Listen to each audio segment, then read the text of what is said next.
반갑습니다. 초청해 주셔서 감사합니다. 아직은 강연이 훨씬 더 국회에서 하고 훨씬 더 친숙하고, 근데 생각보다 정치인이라고 강연을 잘 안 불러주더라고요. 그런데 이제 강원교육이라든지 광주도 강연들은 계속 이게 늘어나면서 계속 연기되면서 계속 취소됐습니다. 아마 또 말씀하신 것처럼 해결이 안 됐으면 또 취소됐을 수도 있었는데 참 다행입니다.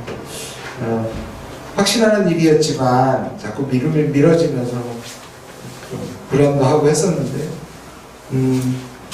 저는 오늘 그 말씀을 드리고자 합니다. 지금 이것이 세계사적으로, 그냥 제가 국뽕이라서 그런 게 아니고 실제로 세계사적으로 엄청난 의미가 저는 있다고 생각합니다. 실제로 지난 주말에 미국에서 역사상 최대 시위가 50군데에서 1200개 단체 했습니다. 한국하고는 물론 규모에서 비교할 수 없지만 실제로 미국도 권위주의 또는 반헌법적 사태에 대한 우려가 있고요. 실제로 제가 오늘 여러 군데서 방송에서도 말씀을 드렸는데 우리나라에 박정희 때 있었던 리차드 스나이더이라는 대사가 있었습니다. 혹시 기억하실 수도 있는데요. 그 아들이 지금 스탠포드에서 교수를 하고 있습니다.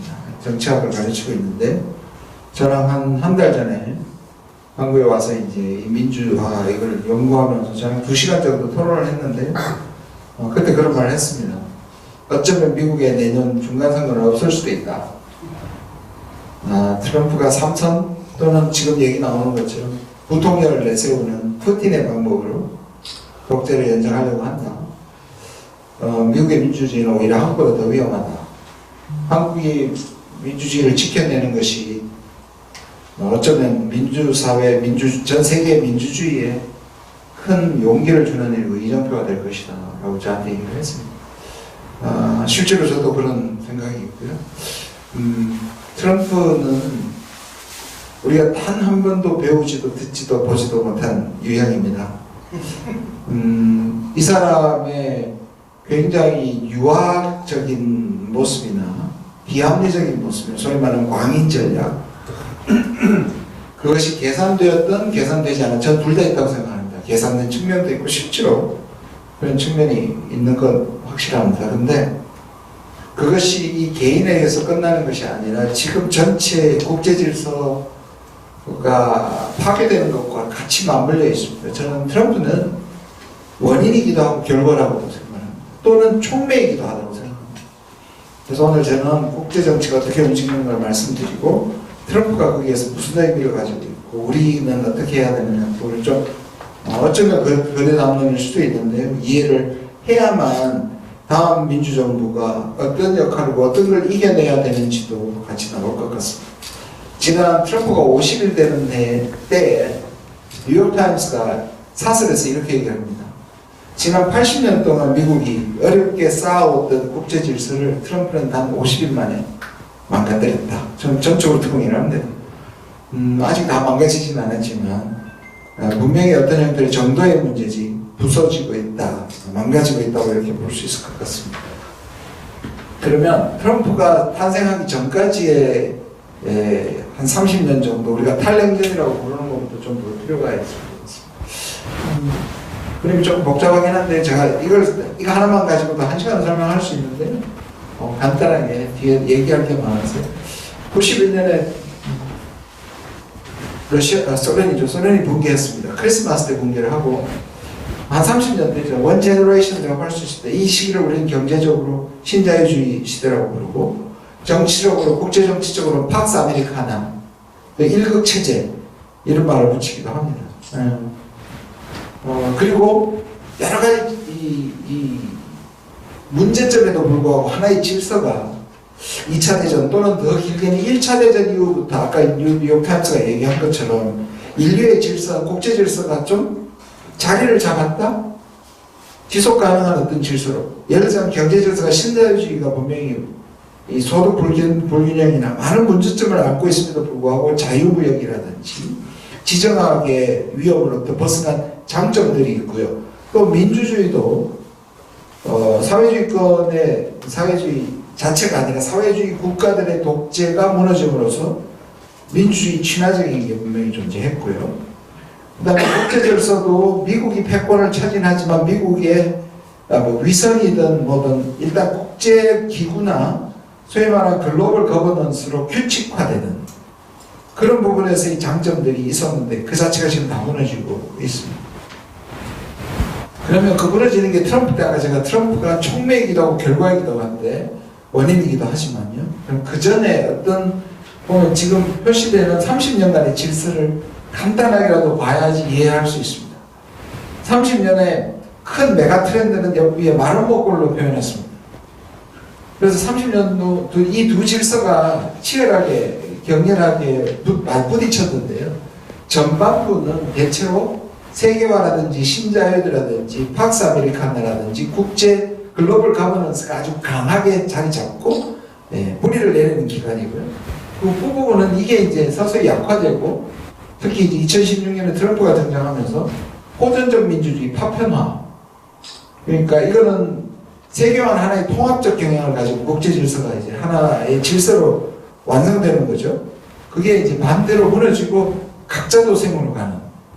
그러니까 아직까지 완전히 없어졌다고 볼 수 없습니다. 지금은 혼재되는데 어느 쪽에 무게 중심추가 있었냐면 30년대 전반부는 통합과 세계화의 경향이 훨씬 강했고 지금은 민족주의 파생입니다. 이 민족주의는 민족이 아니라 아시다시피 배타적 민족주의를 말합니다. 지금의 마가 보급이라고 얘기하는데 이 마가는 이 파편화를 상징하고 가장 절실하게 보여주는 부분입니다. 잠깐만 어떤 역사적 중요한 사건들이 이 트렌드를 말해주냐면 제가 좋습니다. 냉전이 묶이는 데가 10년간 딱 10년간 9.11까지 이 10년간은 전성시대라고 볼 수 있습니다. 위에 마름모에 팍스 아메리카나 그때 가장 많이 나왔던 게 유니폴라 시스템입니다. 일극체제. 그리고 팍스 아메리카나의 뜻이 팍스가 피스입니다. 그거는 국제정치에서 아주 강력한 국제정치는 뭐 유사한 유엔이 있긴 하지만 무정부 상태니까 이 무정부 상태가 그래도 정돈되려면 도전자가 없는 이 강력한 패권이 있을 때 상대적으로 평화가 이루어진다. 이게 국제정치에서 패권 안정론이라고 부르는 겁니다. 패권이 있어야 국제정치가 안정된다. 그래서 팍스 로마나부터 팍스 브리테니카, 팍스 아메리카나죠. 과거에 어떤 국가보다 왜냐하면 팍스 로마나가 있었지만 아무리 그도 그 주변이었고 글로벌하게 패권을 차지한 아마 첫 케이스가 되는 미국이라고 생각합니다. 물론 팍스 브리테니카도 글로벌한 건 있었지만 제도적으로나 그런 점에서는 부족한 건 많죠. 근데 이게 완벽한 전성기를 10년을 보냅니다. 이 10년 동안은 미국은 소득이 거의 더블링을 합니다. 2배나 많아집니다. 그리고 미국을 상대할 국가들이 없어진 거죠. 이 10년간은 미국 내부에서 논쟁이 발생합니다. 이렇게 냉전이 무너졌는데 왜 우리는 아직도 다른 국가에 군대를 보내고 무기를 생산하고 미국의 대륙을 누가 침략할 건데 차라리 이 돈을 국방비를 줄여서 미국이 소득이요 제일 높았을 때가 뭐냐면 전 세계의 절반을 차지할 때가 2차 대전 직후입니다. 근데 그건 정상적인 상태가 아니죠. 다른 나라가 다 망가졌기 때문에 대체로 미국은 4분의 1 정도를 차지합니다. 지금도 25% 정도 됩니다. 제일 낮아졌을 때 평상시에 제일 낮아졌을 때가 월남전에 치고 그 다음에 석유 파동이 왔을 때 16%까지 떨어집니다. 그러니까 전 세계 GDP에 차지하는 비율이 보통 한 25%를 앞뒤로 보는데요. 그 미국이 군사비는 50%입니다. 지금도 50%입니다. 그러니까 미국이 가지고 있는 부의 쉐어보다 목보다 훨씬 더 군사주의적인 거죠. 우리도 마찬가지입니다. 우리도 매우 군사적인 국가입니다. 그럼 분단이라는 게 있으니까. 그러니까 사실은 오버스트레치 된 거죠. 훨씬 더 자기 능력이나 자기 필요보다 군비가 너무 확장되어 있는 거죠.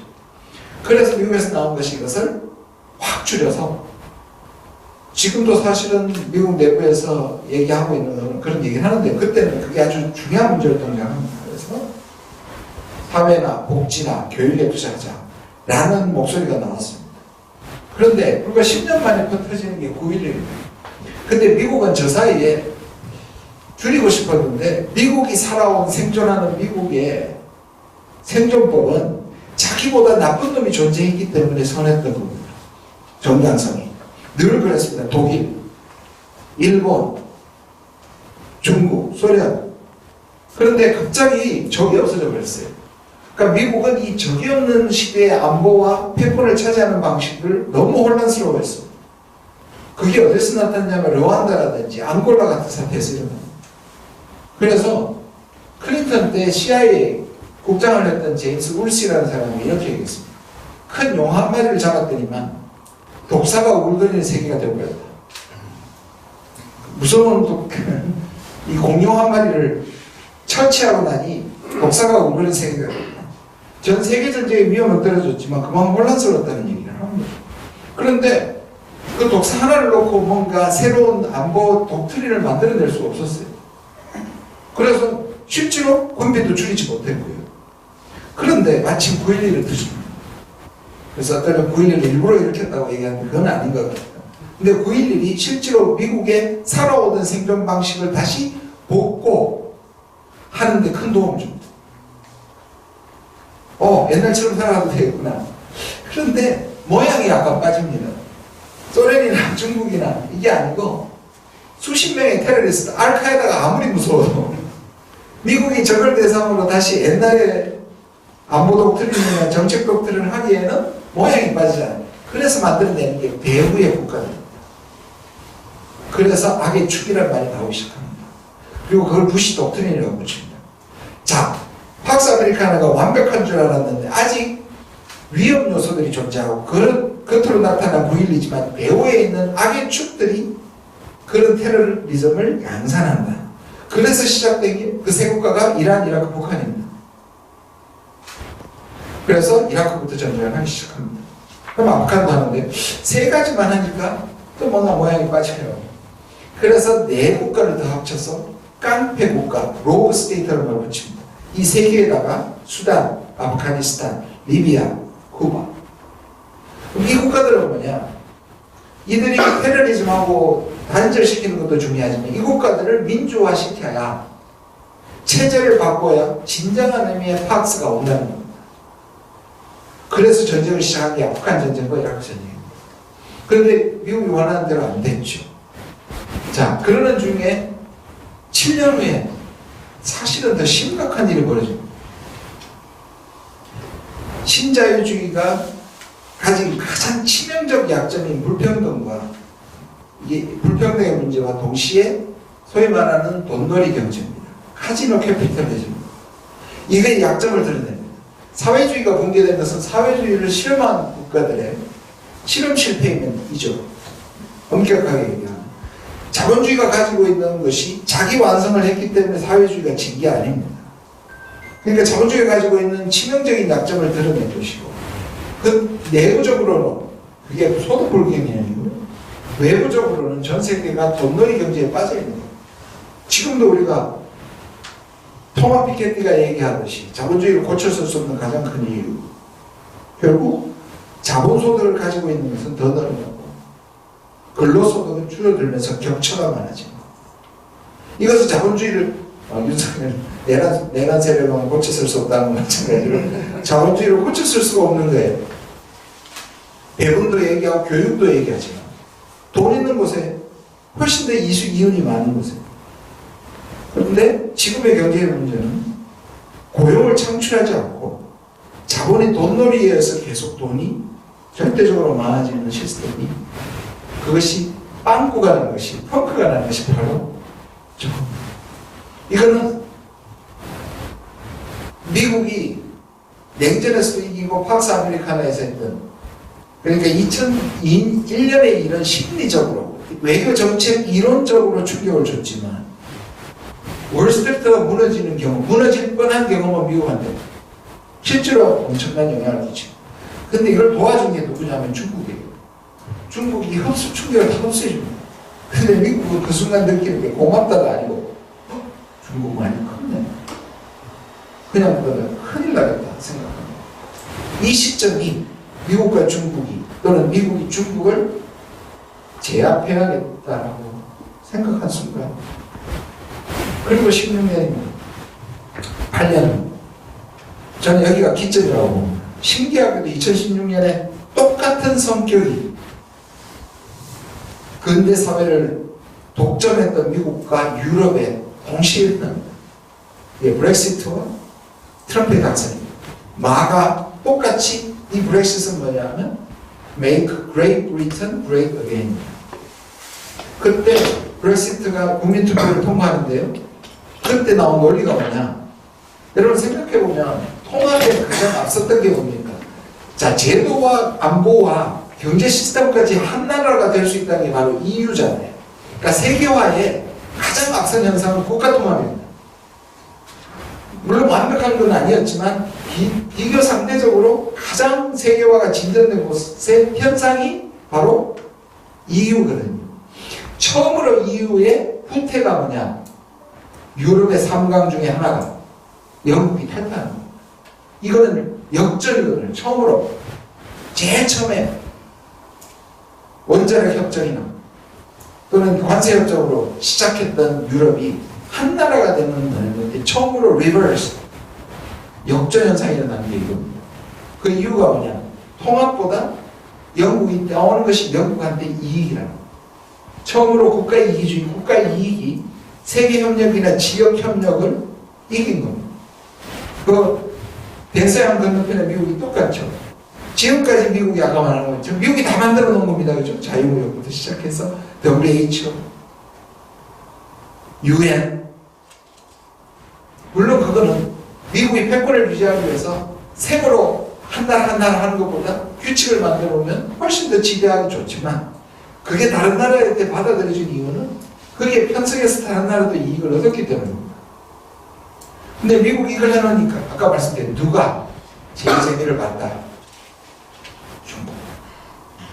미국이 패권이 된 것은 1900년 때가 이미 미국 세계 1위입니다. 모든 지표에서 1위입니다. 근데 미국이 합의한 것은 1945년입니다. 아시다시피 고립주의를 했습니다. 그런 미국이 등장하고 나서 제2인자 국가들이 무수히 왔다 갔다 했습니다. 정으로 가는 영국이었고 시작돼요. 독일이었고 그 다음이 소련이었고 그 다음이 일본이었고 그 다음이 중국이었습니다. 5개가 있는데 중국 전의 국가들은 우리가 국력 종합국력이라는 걸 거칠게 하면 두 가지입니다. 경제력과 군사력입니다. 경제력은 아까 말씀하셨던 25%, 군사력은 50%입니다. 근데 미국을 100으로 했을 때 2위 국가들이 몇 %까지 추격했을까? 이 정교한 통계는 아닙니다. GDP와 군사비로 합니다. 근데 일본이 제일 중국 빼고요. 가장 가까이 갔는데 일본이 뭐냐? 일본은 특히 군사력도 없이 군사력도 미미한데 37%까지 됩니다. 그래서 미국이 한 방에 보내버렸죠. 그게 지금 일본의 잃어버린 경제의 시작이었습니다. 근데 중국이 언제 40%였냐면 9.11 직전까지 40%였습니다. 지금요? 계산마다 다르지만 70% 정도입니다. 그러니까 미국은 쓸데없는 테러리즘 대비하다가 중국이 큰 것을 제어하지 못했다. 왜 40%와 60%가 차이 크냐? 40% 밑에는 미국이 손 안 대고 꼽을 수 있습니다. 피 안 흘리고 제압할 수 있었습니다. 근데 지금 중국은 같이 피를 흘려야 됩니다. 그럼에도 불구하고 중국은 지금 중국을 제압시키지 않으면 뒤집힌다는 강박관념이 있어요. 아예 그걸 두고 미국의 학자들은 전략적 강박증이라고 합니다. 실제로 중국이 위험한 것보다 미국은 그걸 훨씬 더 위험하게 생각합니다. 이거는 민주당 정부나 트럼프 정부랑 마찬가지입니다. 그런데 뒤에 말씀드릴 텐데 트럼프는 약간 20대 이상해진 게 있어요. 그건 뒤에 말씀드립니다. 그리고 2019년은 저 두 개의 마른 목걸이 어느 게 더 작동한가를 보여주는 테스트 베드였습니다. 시험대였습니다. 호비들은 저 마름모 중에 첫 번째 마름모꼴이 돼야 해결할 수 있는 문제였습니다. 근데 우리가 목도한 것은 철저한 백신 이기주의와 파편화였고, 미국은 그때 트럼프 일기 때 WHO를 친중이라고 얘기했고 기억하실 겁니다. 여기서 확인한 건 뭐냐면 현상은 세계화였어요. 왜? 모든 세계가 연결돼서 안 잡히는 거예요. 초연결 사회가 되니까 이 팬데믹이 휩쓸고 갔는데 해결점은 파편화였습니다. 이게 앞으로 문제를 발생시킬 때 우리가 연결된 것 때문에 관세, 무역, 질병 다 연결되어 있습니다. 지금 컴퓨터 해킹도요. 그런데 해결은 종합적이고 글로벌하지 않고 파편화로 간다는 것을 보여줬습니다. 이거는 자기 것만 챙겨 남의 나라가 어떻게 돼도 상관하지 않겠다는 각자 도생을 간다는 그걸 보여준 게 바로 국제정치적으로 팬데믹이 그렇게 보이는 겁니다. 자, 2016년, 20년, 24년 미국의 선거인데요. 이 선거는 이른바 두 마름모꼴의 싸움이었어요. 두 번째 마름모꼴은 당연히 트럼프고요. 첫 번째 마름모꼴은 나름대로 민주당이 내세우는 거였습니다. 소위 말하는 아메리카에서 백이라고 했죠. 바이든. 저 말은 바이든이 그렇다고 해서 정말 잘했느냐 그게 아니고 내세우는 기조가 바로 팍스 아메리카나 신자유주의, 규칙에 기반한 국제질서, 자유 국제질서 이런 것들을 내세우는 거죠. 자, 한 번은 트럼프가 이겼습니다. 그 다음에 민주당이 이겼습니다. 다시 컴백했습니다. 이게 대세라는 뜻입니다. 우리가 말씀드린 것처럼 파편화가 대세를 가고 있습니다. 이게 지금까지의 배경입니다. 자, 그래서 우리가 트럼프가 등장하기 전에 논란이 있어요. 지금 신냉전이 아니냐. 신냉전이 아니라면 미소가 붙었던 것처럼 미중도 그렇게 붙는 거 아니야. 세계를 반으로 나눠서. 저는 그때도 그렇고 지금도 그렇고 신냉전은 그 냉전의 재현이 아니다. 왜냐? 미국과 소련 사회주의와 자본주의 진영은 서로 위협이 되고 긴장관계지만 서로 따로 살아도 하나도 불편하지 않은 체제였습니다. 그냥 전쟁만 관리하면 따로 살면 됐었어요. 근데 중국과 미국은요 너무 연결되어 있었어요. 미중이 저렇게 그러는 거라도 매년 미중 무역권은 기록을 깨고 있습니다. 양이. 그래서 저거는요 위에서 벌어지는 일종의 담론 싸움입니다. 그리고 대중강경파, 대미강경파들끼리 벌어지는 일이고 실제로 벌어지는 건 전 이거라고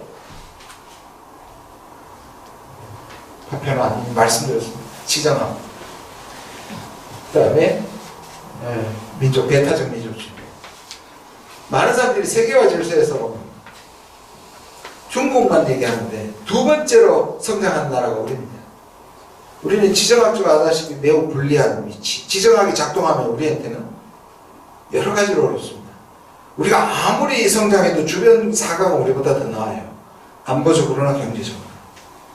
지난 30년은 중국에만 유리했던 게 아니라 우리가 유리했습니다. 물론 내부의 문제나 소득 불균형은 여전히 있지만 그런데 이쪽으로 돌아가고 있습니다. 우리한테 주어졌던 우호적인 대외 환경이 완전히 무너지고 있는 것입니다. 자유국제주의 국제질서. 제가 계속 높아심에 반복합니다. 저렇게 마치 각자 도생이 오니까 세계화가 너무 완벽했던 것처럼 설명되는 게 너무 싫어서. 그러나 가치라는 게 있었잖아요. 민주주의, 자유무역, 평화, 안보. 그렇죠? 물론 작은 국가들이 전쟁은 있었지만 큰 전쟁이 없었단 말이에요. 근데 이 시스템 자체가 붕괴를 하고 있습니다. 그래서 불안 요소, 불만 요소. 불만들이 극우민족주의와 분열 배제. 저는 이런 것들이 다 나타난다고 생각합니다. 자, 트럼프도 극우주의자들이 왜 스트롱맨들이 안보 포퓰리즘이나 경제 포퓰리즘이나 또는 반이민, 반난민을 하느냐. 이 문제가 너무 복잡해서 아까처럼 자본주의를 소득 불균형을 해소를 할 수 없습니다. 그러니까 누구한테 덮어씌우고 짧은 기간도 아니고 그게 길더라도 그 문제를 근본적으로 해결하지 못하다 보니 더 심합니다. 그래서 세대 갈등, 그 다음에 인종 갈등, 남녀 갈등.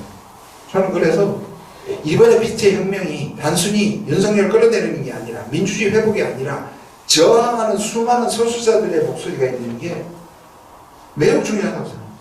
실제로 그렇습니다. 뒤에 말씀드린 철저하게 인종주의적인 뒤에 말씀드립니다.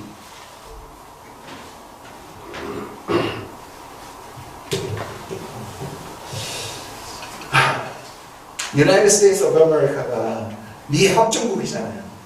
자, 지방자치 또는 각 주의 독립성이 상대적으로 가장 잘 확보된 연방제입니다.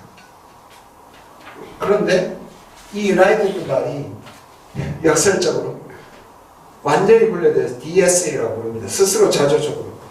실제로 빨간 스테이트하고 파란 스테이트 우리하고 왜 이렇게 비슷한지 몰라요. 나눠서 다시 재조립하면 물론 플로리다는 지금 빨간불로 가는 거지만 너무 따지지 마시고 내가 보면 딱 저렇게 DSA가 나오는 거예요.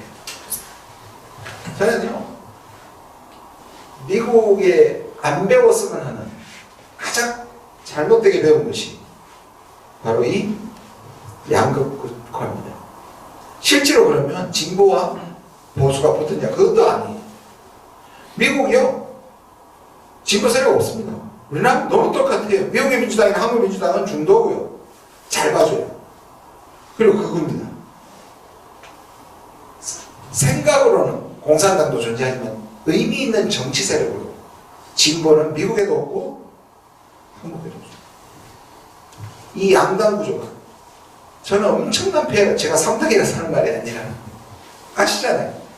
우리나라의 선거 제도와 정치 문화, 정치 구조로는 3당이 단 한 번의 선거에는 돌풍을 일으킬 수 있지만 이대로 가면 절대로 살아남지 못합니다. 저는 똑같이 생각합니다. 우리는 특별하지 않아요. 조국 혁신은 특별하지 않습니다. 그거 바꾸지 않으면요. 저는 그래서 이 진영화 때문에 트럼프 같은 인간이 죄송합니다. 뭐 이렇게 하면 보수에 가면 남의 나라 대통령한테 그런 식으로 예의 없게 하지 말라고 저는 몇 번 들어가죠. 여기는 안 그렇죠. 트럼프 같은 인간이 당선이 될 수 있고요. 우리나라도 똑같이 내란 주도 세력이 다시 경쟁력을 몇십 일 만에 가질 수 있는 게 바로 다 이것 때문입니다. 유럽에 극우가 있다고 하지만 작년에 프랑스, 올해 독일이 극우를 막아낼 수 있었던 게 뭡니까? 1차에서는 극우당이 다 1등 했습니다. 결선 투표에서 극우만은 막아야 되겠다는 전의 연대에 의해서 막았습니다. 이걸 배워야 됩니다. 저는 이거 없이는요. 그래서 저는 개헌, 내각제 이런 게 아니고요. 이원 집정제가 아니고 우리나라는 다당제로 가야 된다고 생각합니다. 그러려면 유럽에서 하고 있는 방식으로 결선 투표나 대선 거부제나 이런 것들이 나와야 되겠죠. 그런데 여기에는 양당의 기득권제가 존재합니다. 미국도 마찬가지예요. 3당 3후보 나오잖아요. 안 해줍니다. 왜냐하면 제사를 깎아먹기 때문에. 저는 민주당이 당 승리하는 게 편리라고 보지만 당선되고 나서 그리고 이런 구조를 만들 만큼 나라를 걱정하는 건 잘 모르겠습니다. 그랬으면 좋겠습니다. 그렇습니다. 약간 정치적 발언이었습니다. 진심입니다. 네. 트럼프의 야욕인데요. 참, 여기 보시면 제가 뭐 솔직히 말씀드릴게요. 제 딸이 미국의 연방 공무원입니다. HSS라 Home and Health Service에서 보건복지부의 연방 공무원입니다. 제 아내의 국적과 제 아들의 군 문제 때문에 시끄러운 적이 있었는데, 그래서 사실 원정 출산이 아니고요. 저는 아내가 8살 때 미국에 간 교포라서 국제결혼을 한 셈이 됐어요. 저는 국적 문제가 애들이든 아내든 다 자기의 선택이라고 생각해서 한 번도 국적 문제를 내가 어떻게 해야 된다고 생각하지 않았습니다. 아들한테는 미안하지만 국회의원이 되면서 아들은 국적을 포기하고 군대를 준비하고 있습니다. 약속을 했으니까. 근데 딸 둘은 지금 미국에서 살고 있습니다. 그리고 이 첫째 딸은 보건복지부의 공무원인데 머스크가 거의 하루에 2-3번씩 협박 메일을 보내왔습니다. 지금까지. 예를 들자면 오늘 한 일을 5가지를 땡땡땡으로 하지 않으면 당신이 사임한 걸로 간주. 그리고 요새 뭐 하냐면 출근 투쟁을 합니다. 뭐냐면 출근 앞에 직원인데, 연방공무원 직원인데 취조하듯이 묻고 그걸 합격해야만 자기 사무실에 갈 수 있어요. 피지컬리. 오늘 내가 사무실로 갈 수 있느냐 안 그래서 모멸감을 갖고 갑니다. 그래서 오늘 아침에도 아빠 나 사무실 들어왔어. USA도 다 깎았죠. 그게 불똥이 튀어서 한국에 전담 보내는 사람들이 지금 돈이 끊어졌습니다. 그건 다행이지만 미국이 전 세계에 아직까지 원조 1위고 저개발국에 그래도 1인데 그것들이 다 없어지고 있습니다.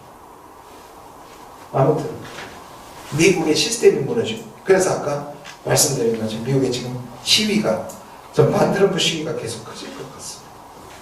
그리고 이런 것들이 의회를 통하지 않고 행정명령에 의해서, 그리고 행정명령을 정당화하기 위해서 내셔널 이머전시, 안보적이나 이런 이유로 갖다 붙여서 관세도 막 올리는 게 다 비상경제권 발동입니다. 이것도 마찬가지입니다. 지금 내부로부터 가자 지역을 휴양지로 만들고 관세 정책을 하고 그린랜드를 뺏고 캐나다는 51번째 주라고 얘기하고, 그렇죠? 그리고 파나마 운하를 하고 있습니다. 이게 실현 가능성엔 차이가 있습니다. 그러나 다 진심입니다.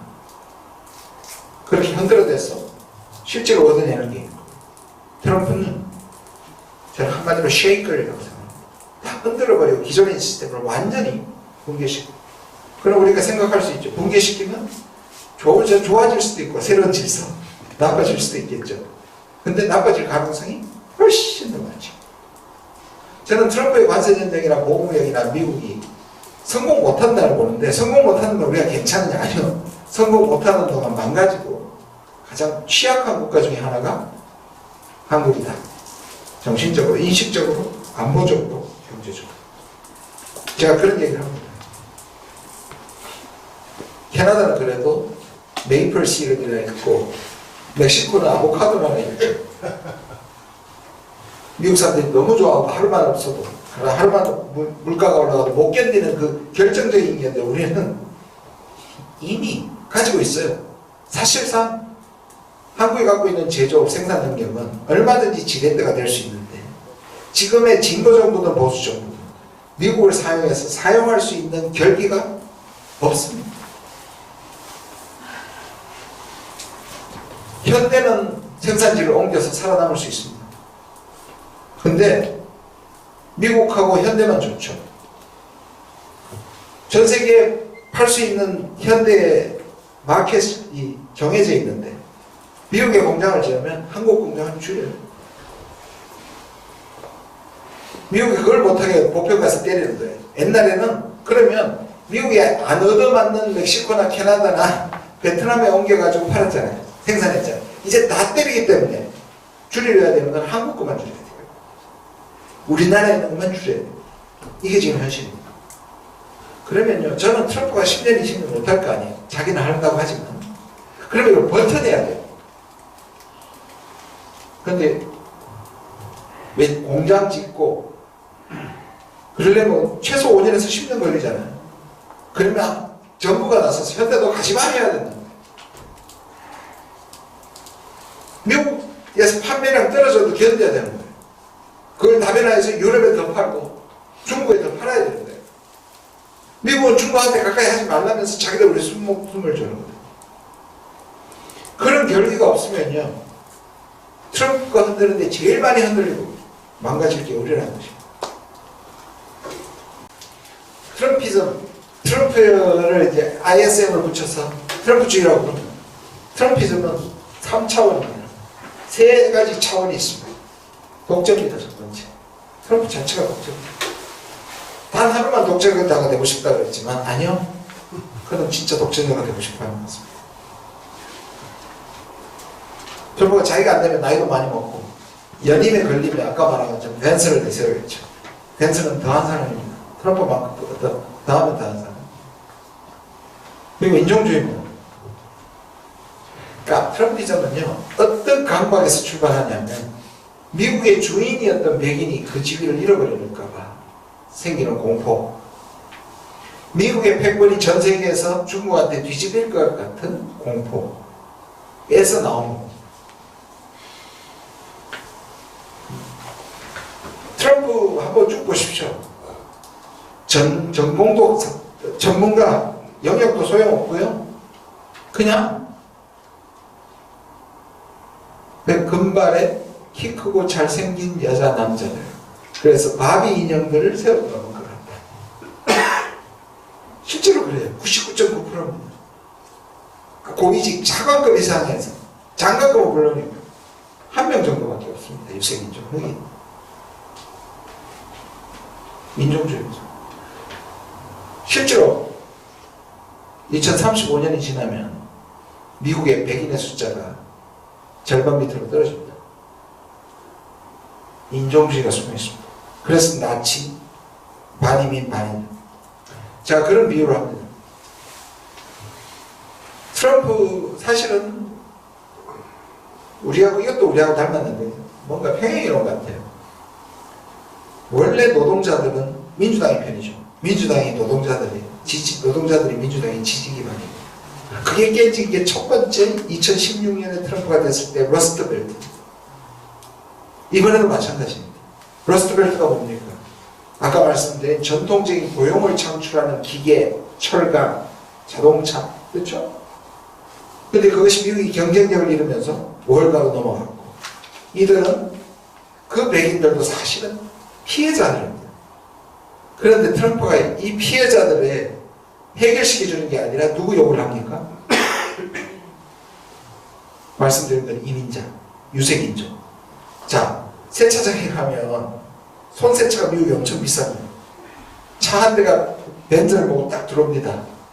백인 청년이 일자리가 없으니까 세차장에서 수건으로 닦습니다. 안에는 흑인이나 아시아계 인종이 앉아 있습니다.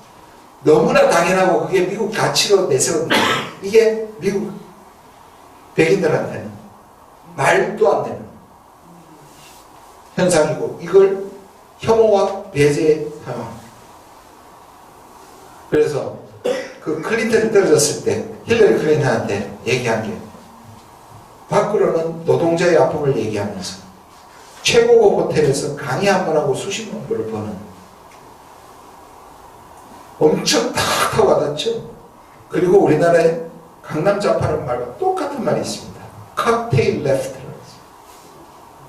칵테일 마시면서 고급 호텔에서 노동자들을 얘기해요. 또는 브라만 레프트. 브라만이 인도의 계급에서 귀족이죠. 브라만 레프트. 귀족 좌파. 그런 적이 없지 않죠. 위선적이고 말로만 진보. 그런데 우리가 보십시오. 우리 진보한테 우리 지금 감옥에 있는 조 대표도 바로 그런 그의 어느 정도 사람들한테 통했던 거잖아요. 말로는 진보적이면 실제로는 다른 사람들이 다 하는 억울한 면이 있지만 그 프레임에 딱 갇히기 좋게 되어 있어요. 바로 트럼프가 그걸 하고 있어요. 세 번째가 망합니다. 이런 거 보십시오. 요새 지금 사이가 안 좋아서 곧 쫓겨날 수도 있는데, 저 히틀러거든요. 저는 일부러 하는 겁니다. 그리고 마가는 미국을 다시 위대하게입니다. 아까 말한 미국의 패권을 잃어버릴 것에 대한 공포를 심는 이 세계 자체가 국내 정치와 그리고 국제 정치에 작동합니다.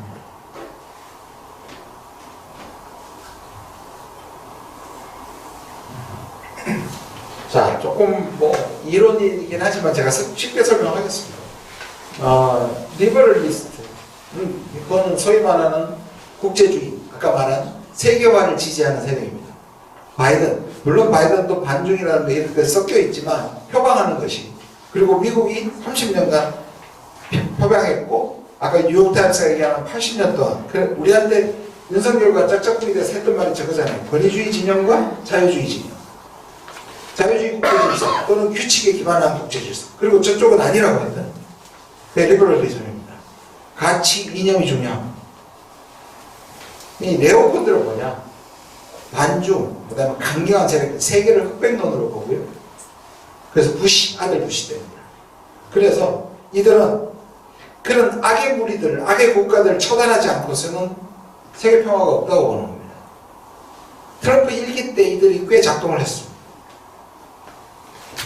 누구냐? 바로 볼턴 같은 사람, 폼페이오 같은 사람.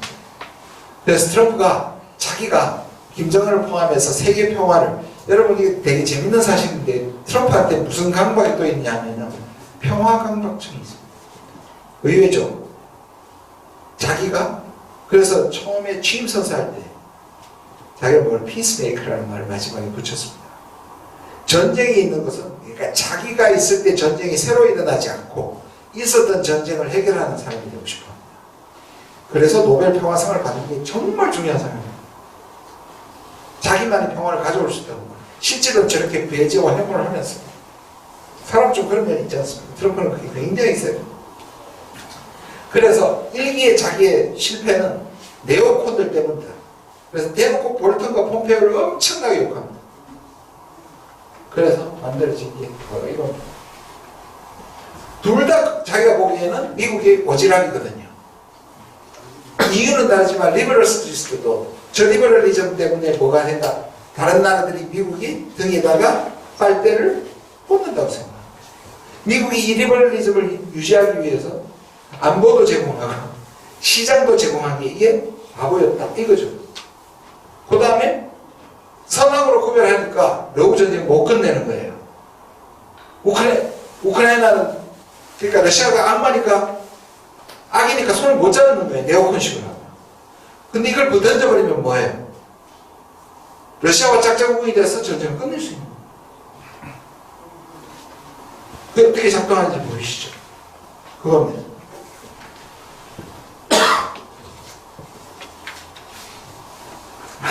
참고는 이 숫자가 얼마나 자의적이냐면요. 우리나라 8번째인데요. 7번째, 일곱 번째네요. 6번째인데요. 25%인데요. 지금 25%였다가 24%였다가 26%, 이제 최종적으로 25%가 됐어. 근데 이게 뭐냐면, 우리가 FTA니까 사실상 관세는 없습니다. 저게 뭐냐면, 비관세 장벽을 다 수치화합니다. 그래서 예를 들자면, 30개월 지난 소를 수입하지 않는 걸 숫자로 보셔. 그 다음에, 국제 수지에 우리가 작년에 640억 불 정도가 대미 흑자입니다. 근데 여기가 좀 억울한 게 있습니다. 우리가 미국에 바이든한테 속아가지고 어마어마하게 투자했던 게 무역액으로 잡힙니다. 그래서 사실 우리의 대미 흑자는 물론 반도체나 자동차가 있지만 그 무역 수지 차이를 관세 차이로 바꿔버렸습니다. 그래서 한국은 사실 미국에게 50%의 관세를 때리고 있다는 것과 마찬가지라고 자의적으로. 그런데 트럼프는 너무 나이스했어. 깎아줄게.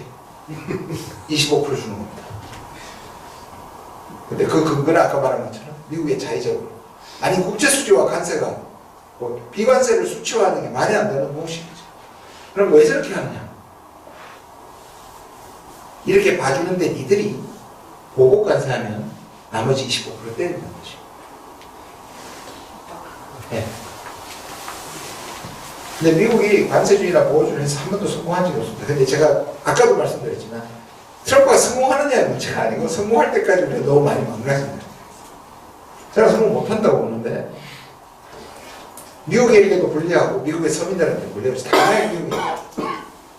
그런데 그것과 상관없이 결과적으로 전 세계가 다 매를 맞고 피를 흘리는 거죠.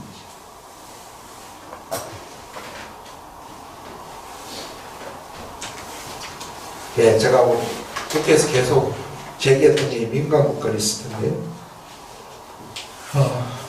말 자체는 참 좀 그래요. 민감한 거, 우리가 민감한 게 아니죠. 민감의 대상이 되는 거 사실은. 우리가 민감하게 관찰해야 되고 감시해야 되는 국가의 블랙리스트라고 하는 것입니다. 보시면 대체로 구소련 국가, 중국 포함 국가 그런 국가들입니다.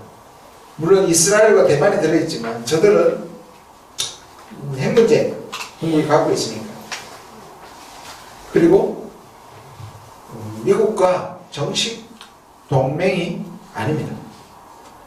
정식 상호 보장 동맹을 가지고 있는 유일한 국가를 우리한테 말하지도 않고 올려버렸습니다. 제가 작년부터 주장했던 건 이거는 한국의 핵무장 때문입니다. 저는 거의 99.9% 확신합니다. 바이든이 이걸 정하고 갔거든요. 윤석열과 그 전당들이, 그리고 조선일보가 23년 1월부터 신년사에서, 신년 인터뷰에서 핵무장론을 부추깁니다. 제가 그때부터 문제 삼았습니다. 그리고 워싱턴 선언에서 하도 한국이 그러니까 핵우산 해줄 테니까 니들 NPT 준수한다는 걸 찍어봤습니다. 심지어 수미테리까지.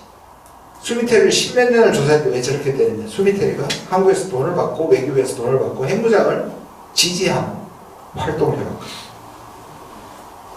저는 거의 확신합니다.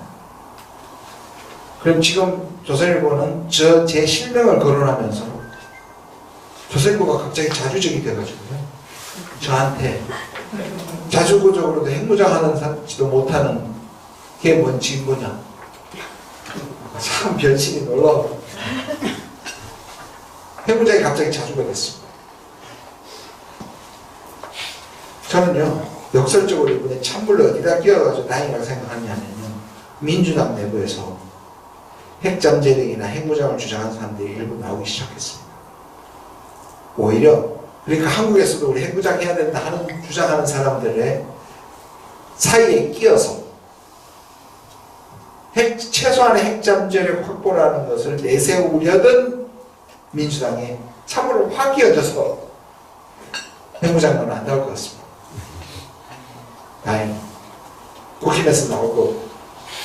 트럼프에 대한 한국 전략인데요. 제가 요거요, 실질적으로 보시면 이미 요 부분 뒤에 이제 그 이후에 트럼프 취임 후에 그거. 자, 미국의 전반적인 보면 두 가지가 있잖아요. 하나는 안보가, 하나는 경제입니다. 그죠? 안보는 동맹 정책인데 위에 이제 프로텍션 래킷이라는 말이, 사실 저는 트럼프 일기 때 제가 문재인 정부였지만 제가 신랄하게 미국을 비판했습니다. 그래서 가스라이팅이라는 말을 썼다고 제가 어마어마하게 고초를 당했습니다. 그래서 사실 문재인 정부에서 저를 자르려고 그랬습니다. 원래 국립외교원장은 재임이 가능한 자리에 제가 밀을 없이 던져버렸는데 기분이 나빠서. 그때 이렇게 표현했습니다. 삥 뜯는 미국과 빵 셔틀하는 한국. 그런데 민주당 정부가 등장하면서 저 말을 쓰더라고요. 저 프로텍션 래킷이 뭐냐 하면요, 보호비 갈취라는 거죠. 마치 마피아가 우리나라의 조직폭력배가 구역을 지켜주면서 삥을 뜯는 거죠. 저는 한테 들은 줄 알았어요. 민주당이 공화당 트럼프를 비판하는 말이 저 프로텍션 래킷이란 말이에요. 보호비 갈취. 지금 트럼프 하고 있는 짓이 바로 그겁니다. 실제로 미국을 약하게 만드는 건 동맹국이고 오방국이라고 합니다. 그들이 그러니까 지금까지 지켜준 것부터 내놔. 정산. 이때까지 보호비, 니들 보호비도 안 내고 안보부 임승차했지, 관세도 안 되고 미국 시장 마음대로 했지, 돈 벌었지, 다 내놔. 이게 관세고, 이게 바로 동맹 분담금입니다. 근데 단순히 분담금만 내는 게 아니고요, 각 국가의 방위비를 1기에서는 3%까지 하는데 지금은 5%까지 하고 있습니다. 동맹 정책입니다. 공정거래요. 저 경제는 뭐 이건 이미 다 설명을 했고. 트럼프에 대한 한국 내의 동상이몽입니다. 동상이몽이 아니네요. 동상이 자기가 사모부자 5월 돈 준 거야? 서로 다른 침대네요. 지금 발견해서 맨날 이렇게 강연했는데 아니네요. 예, 같은 꿈을 꾸고 있는 실제로 침대는 다르네요. 이상 동몽이네요. 진보 쪽에서는 한반도 평화 프로세스가 부활될 거다. 2018년에 초. 실제로 아직도 그렇고. 저는 그 가능성 충분히 이해하고 그럴 수도 있다고 생각합니다. 그러나 어렵다는 문제는 나중에 말씀드립니다. 그리고 한국 핵무장입니다. 엘브리지 콜비라고 지금 국방 차관이 됐습니다. 한국에 와가지고 미군이 철수하면 한국의 핵무장을 해야 되는 기정사실 아니냐는 식으로 얘기를 해서. 근데요, 트럼프는 치열하게 뭘 지시하는 사람이 아닙니다. 트럼프는 철구를 위협했다고 해서 핵무장을 해주게 하는 사람이 아닙니다. 둘 다 뺏깁니다. 못합니다. 그리고 우리가 핵무장하는 순간 중국과 러시아하고 파탄 나고요. 국제사회에서 이미 제가 여러 번 방송이나 국회에서도 말씀을 드렸는데 우리는 지금 전 세계 세 번째로 핵무장 위험한 국가로 보여되어 있습니다. 핵 전문가 커뮤니티에서 1위가 이란, 2위가 사우디아라비아, 3위가 한국입니다. 심지어 우리가 이 핵쓰레기가 너무 많아서 농축시켜야 되고 핵 연료를 받아야 되는데 지금 우리나라 핵무장론 때문에 한국한테 이런 걸 허락할 가능성이 점점 줄어들고 지금 와서 일본처럼 핵 잠재력 확보는 절대적으로 못합니다. 왜? 이미 한국은 위장 핵개발 국가로 찍혀 있습니다. 그게 바로 민간 국가로 가는 길입니다. 안 됩니다. 그래서 아까 말한 것처럼 찬물을 좀 끼얹어 준 것 같아요. 왜냐하면 국민들은 아무 질문하지 않고 핵무장 해야 된다 그러면 전부 다 찬성, 70% 정도 찬성합니다. 그런데 우리처럼 개방형 통상국가로 갖고 있는 국가, 북한도 저렇게 오랫동안 엄청난 고생을 하면서 이뤘는데 한국이 그 길을 하면 한국 경제 다 망가집니다. 그래서 불가능하다고 보고요. 이제 왼쪽에 있는 여러분들 보시고 왼쪽에는 그건 가능하냐? 저는 트럼프가 곧 손을 내밀 거라고 봅니다. 그래서 저는 한국 패싱 논란 그거 웃긴다고 생각합니다. 일단 한반도에 드리워진 긴장을 낮춰야 된다는 의미에서 우리가 방해 공작을 하면 안 됩니다. 일단은 북미가 만나게 하는 건 전 나쁘지 않다고 생각합니다. 그러나 중간에 지분을 우리 없이 둘이 협약을 못하게 한다는 걸 끊임없이 밝혀야 합니다. 그리고 트럼프는 겉으로는 만나서 전체 약속을 해줄 수 있지만 실천하는 부분에서 한국 도움 없이는 해줄 수 없고 그러면 둘이 살 수 있느냐 질문부터 제가 할게요. 그러면 대답부터 하면 쉽지 않을 겁니다. 5년 전에 아니죠. 7년 전에 북한이 아닙니다. 지금. 그때보다 엄청난 핵 전력을 강화시켰고 그래서 미국에서는 아는 사람들은 전문가들은 북한의 비핵화는 끝났다고 합니다. 그리고 북한의 전략적 가치가 너무 높아졌습니다.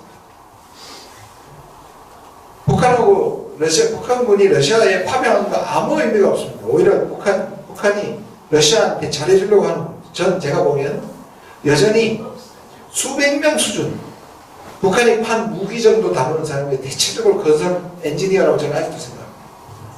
그러나 그 계획을 이용해서 저는 이것도 외환제로 나중에 반드시 따져야 된다고 생각하는데요. 천만다행인 것이 살상무기 공급하기 전에 파병하기 전에 윤석열을 파면시킨 것은 엄청나게 행운이라고 생각합니다.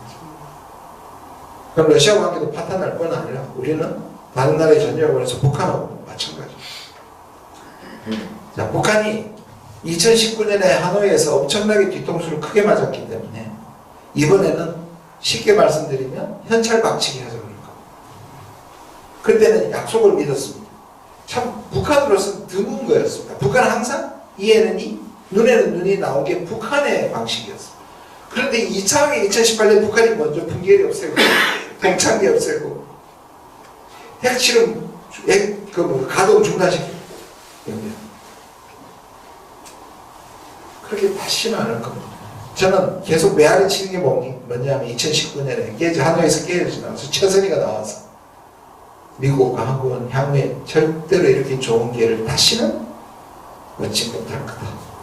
참 북한 진짜 진실만 말하는 것 같아요. 옆부분 끼워가지고 제가 밈으로 나오면 전 죽습니다. 무슨 말씀인지 아시죠? 근데 그 북한이 미국을 신뢰하느냐? 신뢰하잖아요. 신뢰할 정도로 그러면 보여줘야 되는데 그거는 북한을 핵무장국가로 인정합니다. 그렇다고 하겠습니다. 쉽지 않다고 생각합니다. 그러나 찬스는, 기회는 이렇게 있다고 봅니다. 완전히 핵무장을 하는 것은 국제사회에서 우리가 핵 개발하는 것도 어렵듯이 불가능하다면, 북한이, 제가 이거는 사실 1기 때 문재인 정부에서 그렇게 제안했지만 아무도 귀 기울이지 않았고 말도 안 되는 거였습니다. 그 당시에는 CBID, 그게 너무 신화처럼 좀 있었기 때문에 제가 그때 했던 게 뭐냐, 북한이 그 당시에 두 개를 포기했습니다. 미래의 핵, 핵실험하고 하는 만드는 미래 핵을 일단 중지했습니다. 그 다음에 현재의 핵, 돌리고 있는 것을 중단시켰어요. 제가 그때 뭐 과거의 핵은 북한이 미국을 신뢰할 때까지 가지게 하자고 했어요. 60개에서 100개 사이라 50개에서 100개를 하는데 지금도 그 정도 되고 이거를 북미 수교까지는 북한이 가지게 하자. 저는 지금도 가능하다고 생각합니다. 그러니까 북한을 완벽하게 합법적인 핵으로 인정해 주는 것은 우리가 받아들일 수 없죠. 국제사회가 받아들이기 힘들 겁니다. 그런데 북한이 자기 안보를 위해서 지금까지 만들어 놓은 완성품 핵은 마지막까지 가지게 해주죠. 차라리 그것이, 북한은 자기가 가진 것보다 더 무섭게 보여야지 생존이 확보되는 겁니다. 확보된 핵은, 파악된 핵은 위험하지 않습니다. 근데 뭐 이것이 한국에서는 여전히 안 받아들여질 겁니다. 만약 다음 정부가 그렇게 하면 야단이 날 겁니다. 그러나 지금 미국이 그렇게 할 수 있습니다. 그래서 군축, 핵군축, 이게 한국으로부터 나올 수 없거든요. 기존의 북한의 주장인데. 근데 미국이 핵군축을 들고 나서 북한의 핵의 위험성을 동결시킨다면, 핵 동결 또는 핵군축에 나선다면, 그게 트럼프가 밀고 나갈 수 있다면, 그것이 국제사회에서 어느 정도 용인이 된다면 가능성이 있습니다. 저는 한국의 핵무장 가능성보다는 플러스 부활이 있습니다. 그러나 이것도 말씀드린 것처럼 매우 어려울 것이다.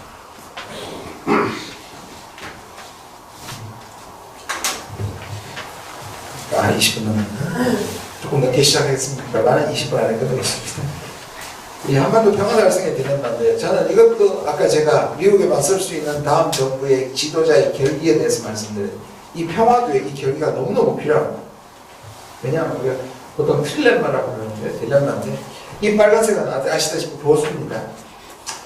한미동맹을 통해서 평화가 가능하다 또는 비핵화가 가능하다고 주장하는 사람들입니다. 파란은 남북협력이나 화해를 통해서 평화가 온다고 생각합니다. 저는 후자가 맞다고 보여요. 그런데 여기에 걸려있는 게 지금 바로 한미동맹입니다. 한미동맹은 지금까지 억지로 평화의 상징이었습니다. 북한의 남침을 막는 데 일정 부분 역할을 했고, 그것이 아무리 과장된 위협이라고 하더라도 정당성이 입증이 됐어요. 그런데 그게 너무 넘쳐서 제가 아까 가스라이팅이라고 얘기했습니다. 지금도 세계 5위의 군사력과 세계 10위의 경제력을 가지고 또 미국 없으면 죽는 줄 압니다. 실제로 박근혜 때 우리가 핵개발을 해야 된다고 나왔을 때 박근혜 정부는 어떻게 정리를 했냐면, 한국의 전장이 좁아서 첨단 재래식 무기와 북한의 핵이 공포의 균형을 이룰 수 있다. 두 핵을 가지고 공포의 균형을 이룬다면 그것은 미국, 소련 정도지. 한국의 전장에서는 한국의 월등한 재래식 군사력과 미국의 해구산이 불안전하더라도 이걸 둘을 합치면 한국이 핵을 가지지 않고도 북한과 공포의 균형, 다시 말해서 억지가 가능하다 했습니다. 그러면 이 부분이 있고 다른 쪽에서는 긴장을 낮춰야 되는 거죠. 그거를 윤석열은 하지 않았던 겁니다. 다시 말해서 한미동맹은 언제 강하냐 하면, 한미동맹은 이제 점점 평화의, 한반도 평화의 안티테제가 되고 있습니다. 실제로 동맹은 본질적으로 평화와 안티테제입니다. 군사동맹이니까요. 동맹이 가장 강할 때는 가장 위협적일 때. 그게 75년 유신 때 가장 강했죠. 남북이 전쟁 직전에 있을 때 한미동맹은 가장 강합니다. 역설적으로 남쪽에서 한반도가 진짜 평화를 이루려면 뭐가 걸림돌이 되어야 되냐면 한미동맹이 걸림돌이 됩니다. 너무나 상식적이고 논리적인데 이게 한국 사회에서 안 받아들여집니다. 제가요, 수많은 지도자들 다 만났습니다. 컨설팅하는 자문, 대통령, 뭐 하나같이 느낀 게 뭔지 아세요? 진보죠. 저 뭐 보스를 잘 안 불렀어요. 뭐 야당 지도자부터 해서 공통적으로 한 게 뭔지 아세요? 자기는 미국이 생각하는 것만큼 반미주의가 아니기를 증명하고 싶어서 못 사는 사람들이었어요. 나 그래도 네가 생각하는 반미 아니야. 저는 지금도 그렇다고 생각합니다. 근데 제가 그때 말씀드렸을 때 지금 유력 후보한테 좀만 참으라고. 미국하고 불편한 이 긴장이 나중에 정말 유용하다고. 내가 반미가 아니고 친미라고 얘기하는 순간 미국은 자기 손아귀에 들어오는 겁니다. 문재인 정부도 그렇게 만들었고요. 다음 정부도 그렇게 만들었고요. 지금 미국이 그래서 전형적으로 나타나는 현상이 매우 친미적인 인사들을 중용합니다. 그걸 미국의 동맹에 대한 그런 데 가서 연구소 가서 연설합니다. 패턴입니다. 안 하면 어떻게 되는지 아세요? 조선일보가 한미동맹 흔들린다 때립니다. 그럼 이걸 받아가지고 빅터 차가 한미동맹 흔든다 그럽니다. 그럼 또 이걸 또 조선일보가 받습니다. 핑퐁을 하면서 한미동맹 너무도 정상인데 진보 정부 들어갈 때마다 그 길들이기를 합니다. 외신하고 있더라. 항상 하는 게 나는 저정적인 내가 너무 좋아하지만 노무현 대통령 미국 갔다 와서 하는 게 어떻게 그렇게 변해? 그 강박이 있습니다. 제가 조 대표 만났을 때 똑같은 얘기 했습니다. 나중에 그런 기회가 생기면 내가 미국에게 친미라는 것을 증명하지 마십시오. 저쪽이 의심하게 하고 긴장하게 하십시오. 옛날 같았으면 그것 때문에 암살할 수도 있지만 이제 미국은 그렇게 못하는 거지. 안 죽습니다. 그런 계기가 필요합니다. 그렇게 그 프레임 들어가는 순간 시작부터 끝까지 미국에게 그래서 제가 가스라이팅을 표현합니다. 이걸 이겨내는 겁니다. 지금은 한미동맹의 역할이 있지만 갈수록 진짜 평화는 동맹이 그래서 제가 이렇게 이걸 어떻게 해결할까? 한미관계는 깊어져도 좋지만 군사동맹은 깊어지지 않아야 된다라고 말을 해도 부족해요. 우리가 미국을 활용해서 우리가 군비 확장하는 것보다는 이용할 수 있다면 활용할 수 있다면 경제적으로도 그렇고 실제로도 좋습니다. 해우산이 찢어질 우산이라고 얘기하죠. 맞습니다. 나중에 미국이 쇳까버리면 우리는 당합니다. 근데 모든 억지는 다 그렇습니다. 어느 정도로 우리가 합리성에 기반해가지고 준비할 필요가 있겠죠. 뭐 이미 다 설명을 드렸습니다. 그래서 제가 요것만 설명드릴게요. 빨간색은 제가 밀고 있는 단어입니다. 좀 어려워서 사람들 쓰지 말라고 하는데 저는 쓸래요. 이때까지 노무현 정부 때 나왔던 이야기 기억하실 겁니다. 균형 외교. 그게 좋은 뜻에도 불구하고 완전히 망가지는 계기가 됩니다. 미국이 어마어마하게 때립니다. 그러면 중국하고 미국하고 똑같으면 한미동맹은 뭐냐? 그 동맹 깨자는 거 아니냐? 그러니까 그때 아니다 이게 일본하고 중국 사이였다 뭐 이렇게 얘기했습니다. 폐기됐죠. 근데 그 이후로도 근데 실질적으로 여러분 한번 생각해보세요. 어떤 진보 정부도 중국과 미국을 똑같이 변호했냐. 그러고는 한국 사회에서 살아남을 수 없습니다. 정치적으로. 지금까지요. 그런데 말을 그렇게 써서 프레임에 딱 갇혔어요. 그래서 저는 만날 때마다 아까 말한 것처럼 미국에게 자기를 너무 오해를 불식시키는 강박에서 벗어나라 하나. 두 번째, 균형이라는 말 쓰지 마십시오. 좋은 뜻에도 불구하고 절대로 안 통하고 그것도 프레임에 빠지는 거예요. 그래서 제가 대치되는 용어로 전략적 자율성입니다. 이게 동맹은 미국이 더 가깝지만 중국하고의 관계, 한중 관계를 해칠 때는 우리가 자율성을 발휘해야 합니다.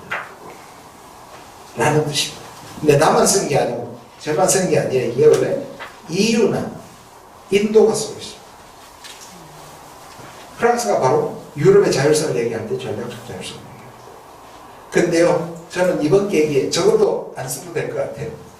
그냥 이제 어느 때보다 자주라는 말을 쓸 수 있는 시기가 없다. 누구 때문에? 트럼프 때문에. 트럼프가 미국의 신화를 스스로 깨주고 있다고 말이죠. 우리의 덮여져 있는 가스라이팅을 벗어나게 해줄 거라고 봅니다. 저렇게 당하잖아요. 자주는 근기가 되었잖아요. 좌파에 나누잖아요. 트럼프 때문에 저는 자주가 쓰기 쉬워졌고, 실제로 제가 소프레임에 나가서 자주를 얘기했습니다. 이게 결론으로 말씀드릴 텐데요.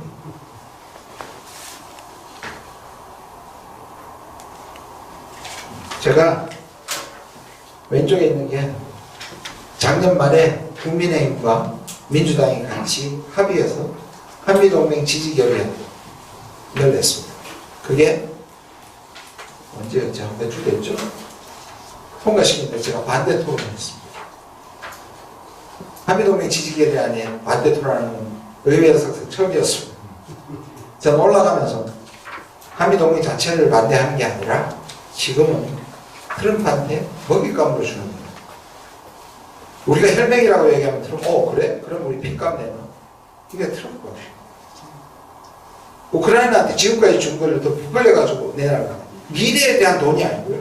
지금까지 쓴 건 내놔라거든요. 그래서 우리가 한미동맹을 지지할수록 트럼프는 그렇게 필요해 우리가? 그럼 돈 내. 제가 그렇게 얘기하면서 저는 5배 정도 받을 줄 알았는데 기권과 민주당의 당론인데도 불구하고 민주당 의원들도 반대했던 식으로 기권은 사실상의 반대잖아요. 40%가 넘었습니다. 제 자랑이 아니라 이렇게 익어가면요, 아까 말한 한미동맹이라는 엄청난 신화가 붕괴될 수 있다. 이게 우리한테는 찬스다. 근데 그 찬스를 다음 지도자가 국민을 믿고 자율성을 발휘해야만 발휘되겠죠. 90%가 넘는 90%에 이르는 지지율을 가지고 미국을 못 버텨냈습니다. 잘한 건 있어요. 저도 이제 문재인 정부에서 보관을 했기 때문에, 보이지를 했기 때문에 누워서 침 뱉길 수도 있는데, 전쟁은 절대로 안 된다고 그랬습니다. 그러나 역시 미국의 한계를 못 벗어납니다. 자, 다시 앞에 것과 합쳐서 하나로 하면 제가 현실 쉐이크를 했습니다. 저는 자다가도 지금이 인류 문명의 끝이 아닐까 하는 생각도 합니다. 디스토피아로 가는 거 아닌가. 인류 문명이 그냥. 그러나 위로 가면 반동과 태행이고요. 아래로 가면 입니다. 국내적으로는 저는 찬스를 위로 갈 찬스가 조금 더 많다고 봐요. 근데 이 좁은 문을 우리가 지혜롭게 가지 않으면 그냥 반동과 태행이 훨씬 더 가능성의 측면이 더 크다고 봐요. 국내적으로 보면 일탈, 윤석열 내란, 이런 것들이겠죠. 정치 분열, 이념 투쟁이 더 커요. 내란이 지금 끝나지 않았다고 얘기하는 것도 그렇습니다. 오늘 한덕수 보십시오. 국민의힘 보십시오. 저는 끝나지 않았다고 이 퇴행은 저렇게 갈수록 국제적으로 트럼프의 이것이 세계를 흔들고 각자 도생, 파편화, 인류 문명의 근본으로 갈 수 있다. 자, 그럼 밑으로 가면 어떻게 되느냐? 국내적으로 지금 일단 우리가 회복을 했습니다. 계기는 마련했습니다. 민주주의, 헌법, 평화. 국제적으로는 민주세력이, 그 다음에 이게 이제 민주세력의 공동정부 수립과 제7공화국이죠. 개헌 얘기하는 거 아닙니다. 자, 그 다음에 국제적으로 저도 반대입니다. 국민의힘을 정당한 플레이어로 인정할 수 있기 때문에 지금은 아니라고 생각합니다. 국제적 회복, 국제 협력과 평화 안정입니다. 꼭 신자유주의 그걸 돌아가자는 뜻이 아니라 이걸 회복해야 한다고 생각합니다. 포용적, 협력적, 다국적 개방. 봐도 어느 쪽이 쉬워 보이십니다. 그래도 우리는 살려면 끝까지 밑에 거로 가야 된다고 저는 생각합니다. 근데 희망이 있습니다. 국가 모델, 제가 미국을 전공하기 전에 국가론을 꽤 오래 공부를 했는데요. 제가 관찰한 거는 이 두 개의 극단적인 모델이 있습니다. 자유시장 모델, 신자유주의식입니다. 약한 국가, 강한 시민사회, 신자유주의. 이거는 서구 국가들입니다. 서구의 유럽들이 우리가 그때 팬데믹 갔을 때도 제대로 선진국 맞아. 국가는 권위주의고 독재로 갈 수 있는 악이 될 수도 있지만 공적 영역이라는 게 존재하잖아요. 시장이 잘못됐을 때 그거를 바로잡고 복지도 사실 국가입니다. 반대로 권위주의 모델은 중국처럼 강한 국가가 있지만 시민사회가 너무 쪼그라들어 있어요. 지금 많은 국가들이 이쪽으로 가고 있어요. 근데 우리나라는요, 참 특이한 나라라고 생각합니다. 그래서 저는 우리가 일종의 대안이 될 수 있는 환경을 가지고 있다고 생각합니다. 한국처럼 국가가 강한 전통과 현실이 없습니다. 한 번도 계급사회가 무너지지 않았습니다. 우리는 혁명이 산발적으로 일어났지만 그 자체가 신분제를 바꿨죠. 우리나라의 신분제를 바꾼 건 뭔지 아세요? 전부 사서 그랬어요. 조선 말에 이제 양반이 70%를 넘어갑니다. 더 이상 특권이 아니라서는 거죠. 그래도 기득권은 남게 되죠. 제국주의를 견치면서 제국주의에 부역했던 사람들을 청소하지 않았습니다. 한 번도 기득권이 바뀌지 않았습니다. 거기에다가 독재를 하고 군이 강했죠. 전쟁을 했으니까 군이 강하죠. 분단이니까 군이 강하죠. 경찰이 강했습니다. 지금 검찰까지. 그리고 우리의 의식 속에 집단주의적 문화가 있습니다. 이렇게 국가가 강해질 수가 있는 모든 요소를 가지고도 한국은 여전히 시민사회가 강해요. 시장이 강해요. 재벌들이 나쁜 짓도 많이 하지만 기업들이 국가의 권위주의를 막는 역할을 합니다. 부역할 때도 있죠. 한국은요, 국가가 선을 넘을 때마다 회초리를 들고, 저는 그게 동학부터 남태령까지 지금의 촛불 비세혁명까지 이어진다고 생각합니다. 그런 나라가 없습니다. 우리가 가진 힘이라고 생각해요. 시장과 국가가 아주 역동적 균형을 이루고 있습니다. 시장은 시민사회를 포함합니다. 프라이빗 섹터, 퍼블릭 섹터.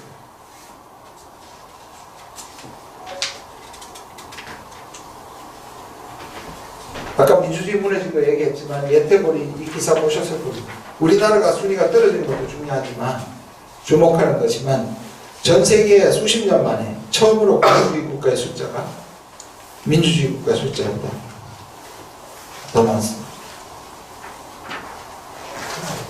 네, 마지막 같은데요? 그렇죠? 네, 마지막 슬라이드입니다. 결론에 해당한다고 생각합니다. 저는 윤석열을 하나를 끌어내린 게 아니라고 봅니다. 이거는 민주주의 회복이죠. 왜냐? 세계 민주주의가 퇴조하고 있다고 말씀드렸습니다. 각자부성이고 권위주의가 힘을 받고 있습니다. 배제와 혐오, 미국, 이스라엘 포함해서 다 민주주의가 쇠퇴하고 있습니다. 제가 제일 좋아하는 신학자이자 사회운동가인 라이너드 니버가 이런 말을 했습니다. 인간의 정의로움은 민주주의를 가능하고 인간의 정의롭지 않으면 민주주의를 필요로 합니다. 민주주의는 인간의 약함을 제도 속에 포함시킨 거라고 생각합니다. 저는. 완벽한 왕이 다스리는 게 가장 효율적이고 어쩌면 가장 낙원이 될 수도 있는데 문제는 그 아들이 폭군이 되어버렸을 때 막을 방법이 없습니다. 근데 민주주의는 잘못됐을 때 우리가 지금 했듯이 끌어내릴 수 있는 것을 제도 안에 심었다고 생각합니다. 그래서 저 말이 저는 딱 맞는 말이라고 생각합니다. 다른 말로 하면 인간의 이기심은 민주주의를 필요로 하고 인간의 이타심은 민주주의를 가능합니다. 평화입니다.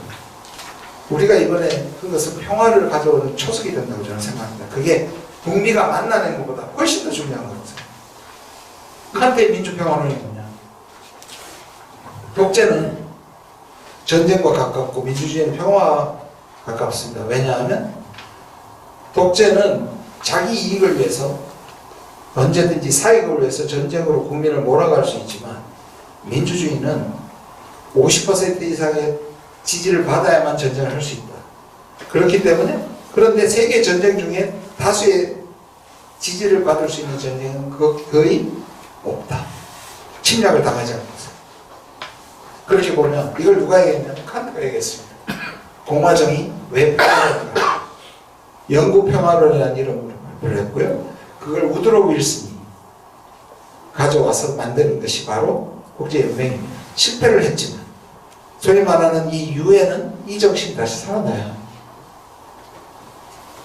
그리고 제가 이제 쓸 수 있다.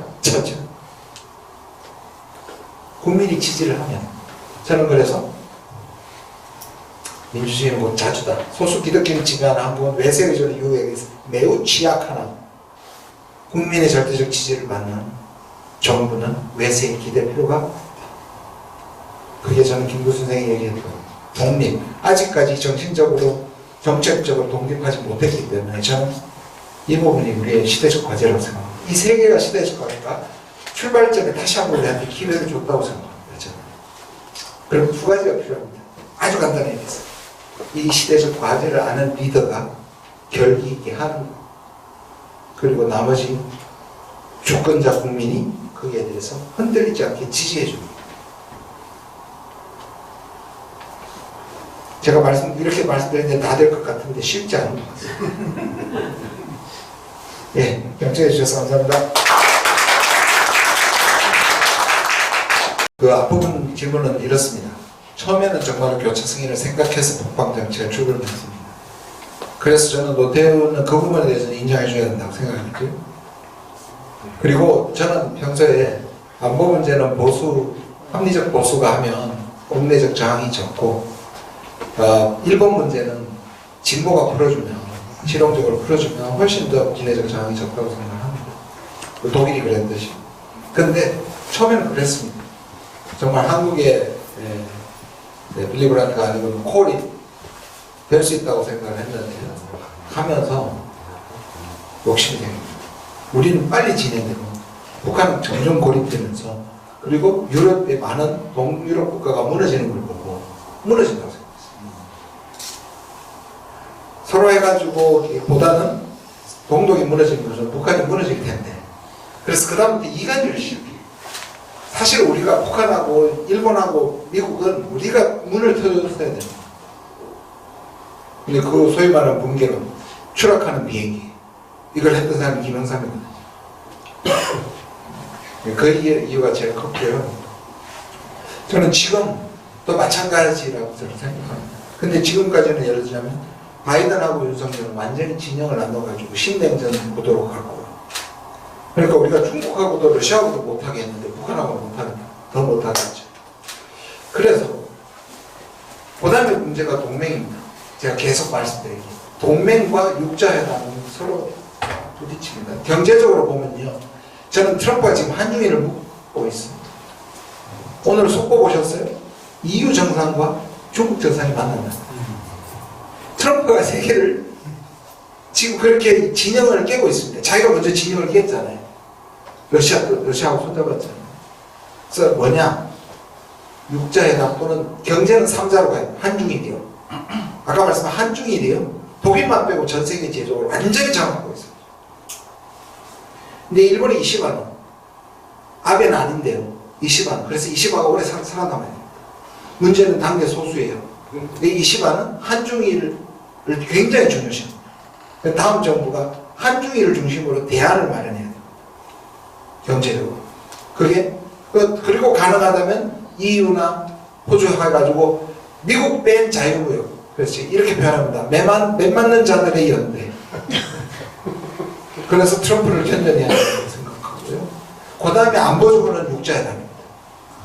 이게 1995년에도 그랬고요. 결국 저는 완벽하게 북한을 제어할 수 있는 건 없습니다. 그런데 많은 작은 브레이크들이 있어요.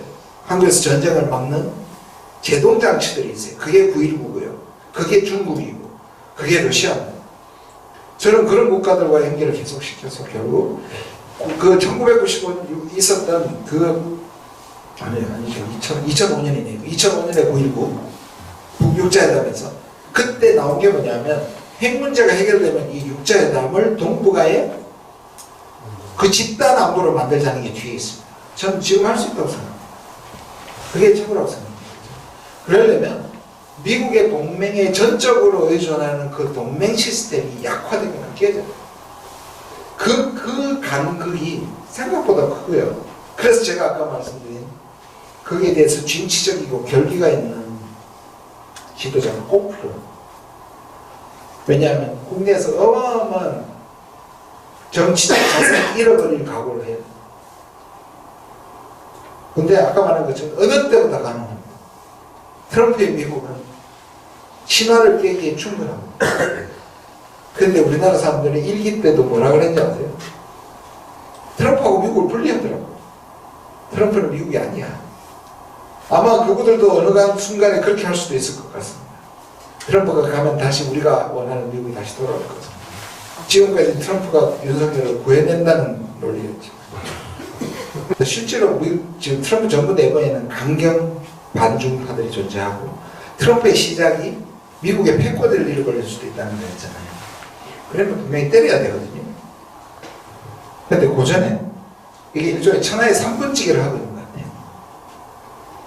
전 세계를 3분 등분으로 나눠서 유럽은 러시아는 가져, 나는 남북미 미주를 가질게, 아시아는 중국이 가져. 러시아는 지금 중국은 아직 퀘스천 마크고요. 러시아는 중국 같습니다. 다시 말해서 이거는 트럼프의 아까 내가 평화강박장이라고 얘기했잖아요. 자, 러시아는 침략국이고 우크라이나는 피해국입니다. 근데 피해국이 이길 가능성이 거의 없어요. 그럼 이 전쟁을 끝내는 방법은 강자의 편을 드는 한 가지 방법밖에 없어요. 약자의 편을 드는 이 전쟁은 안 끝납니다. 그냥 명분 죽여버리면 트럼프하고 러시아가 손잡으면 이 전쟁은 끝납니다. 시간은 걸리겠지만 저는 그런 방식으로 전쟁이 끝난다고 봅니다. 시간은 걸리고, 왜냐하면 러시아는 이기고, 그러니까 국제정치가 정의롭지 않잖아요. 전쟁을 한 침략 국가가 유리한 위치에 있는 게 사실입니다. 사실 그렇게 치면 우리 한반도도 마찬가지고, 저는 우크라이나가 분단될 거라고 봅니다.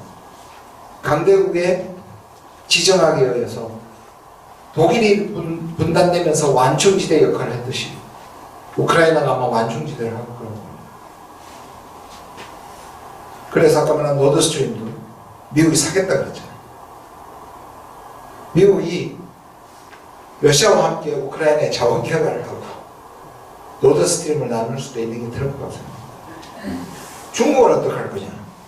여기서 정말 중국하고도 만약 손을 잡아서 아시아를 중국에 맡긴다면 이거는 큰 사건이겠죠. 그런데 생각보다 안 때리는 게 있습니다, 지금. 그리고 미국 국내의 반중 세력이 그걸 허용할지는 잘 모르겠어요. 트럼프가 천년만년 할 수는 없으니까 그건 조금 더 지켜봐야 될 것 같고요. 육자회담, 예, 제가 말씀드렸잖아요. 지금 한미동맹을 극복해야 되고 한중관계, 한미관계 좋아야 되고. 근데 아까 말한 것처럼 그래서 일단 한중이 경제적으로 지금 FTA 한다고 그러잖아요.